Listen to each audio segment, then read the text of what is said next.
Yeah, so why I use drug is because, like I said before, it is getting classified now as a behavioral addiction. So just to like make that point, so you can see someone who does play video games, nonstop and avoids other parts of their lives, like socially or taking care of themselves. I would say that a person is, addicted to playing a video game. And you're right, it's not always all bad. If you can, I can't personally because of my past history with video games. I know I deleted my League of Legends account. I'm doing much better if they're just not in my life. Um, but not everyone has gotten super addicted to them, and some people can, have a different relationship with video games, and it is a good bonding experience with people.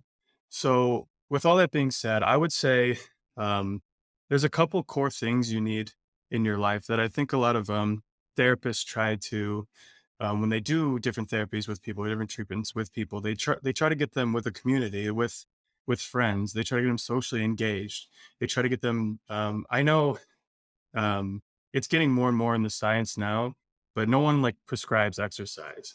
But just certain things to take care of yourself, like eating well, sleeping well, doing exercise, being able to take care of yourself, and having something that is important to you in life that is good for yourself and others around you. I think that's very meaningful, and I'm not just you know I'm saying that from experience where that's what's made my life so much happier and actually just better. It's been much better to live this way. And I think when it becomes an addiction is you when it takes away from your social relationships, the relationships with the people that you love, because it can do that. It can. You can choose to play a game over spending time with your family, and it's not just only the time aspect. It's the fact of what you value more as a person. And oftentimes, when the thing that you value the most is the game, everything else gets neglected, and I think there is room for games in your life, but I do not believe. I think it should be a fun hobby. I do not believe it should be trumping other like more important things. Like I said, those loving relationships in your life. I think when the games become more important than that, it is definitely a problem. So it's a matter in part of kind of how you prioritize things I and would, where your focus is rooted. You mentioned the social stuff. I mean, you said you have friends who are still gaming. You were part of Discord communities. I know yeah. there is sort of a gamer community. There are these communities that coalesce around the games. Um, I'm really curious if you could talk about what is sort of the difference between having relationships that are purely digital versus those maybe in sort of reality. Like, could you unpack some of the Yeah. social stuff a little bit? Because I could see how somebody would say, "Oh, it's good." No, I had friends that were even saying, "Oh, it's good." I don't know if anyone knows the game World of Warcraft. It's probably like maybe those one of the most popular games ever. And there is an auction house, which is like like a market where you can buy and Mhm. sell things. And I had fun on there. Like you can make a lot of like gold or whatever the in-game currency, but it doesn't translate into the real world exactly. Hmm. And also there is people who they run groups of people, they call them guilds. And it's, oh, I'm practicing like my business management skills by playing this game. And but in reality that it does not transfer over as well as you would say. So I think stating the case that you're learning real world viable skills is not as good is not as good of an argument as you as someone could try to muster up. Um, just because it's so different. Hmm. And going into why that's different is, I mean, right now we're talking on a video, so that's better. Like we actually get to see who we are, and we can see each other's body language and stuff, and that's great. And but nothing is going to replace like face to face contact, face to face interaction, and like little subtle cues. Not to be weird, but even like pheromones, things like that. Maybe that's a Mhm. part of it too. Just the way that we relate as humans is supposed to be near each other. That's definitely how we're supposed to be. I would say having an internet community, on forums or Discord, wherever you're talking with people is better than nothing. It's definitely better than nothing.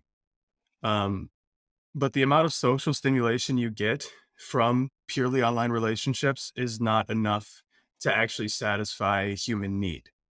Um, I can't remember the study for it, but they did do a study on how much like social wellness people feel from purely online relationships. That I wish I could remember it.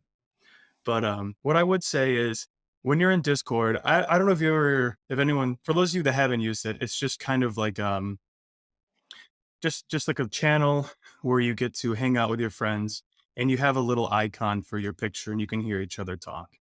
You can possibly use video, but no one ever does. You're just on there playing the game with your friends, and then you just hear them talking and you're talking with them.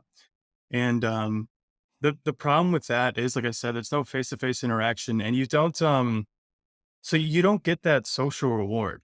You don't get it the same way that you would if you went somewhere with them in real life. Like if you guys went biking somewhere, or if you played tic-tac-toe in real life, or you played Go, chess, anything like that in real life, that's different. It's much different compared to the way that people interact now. And I would say it's leaving everybody socially isolated in the most sad way possible. And I think that's terrible. So why I actually love virtual reality and virtual reality for treatments is it's because that's probably one of the best mediums to practice real world behaviors to get you back into the real world, where you're not simply in this social virtual internet age. You can actually engage with people in meaningful ways.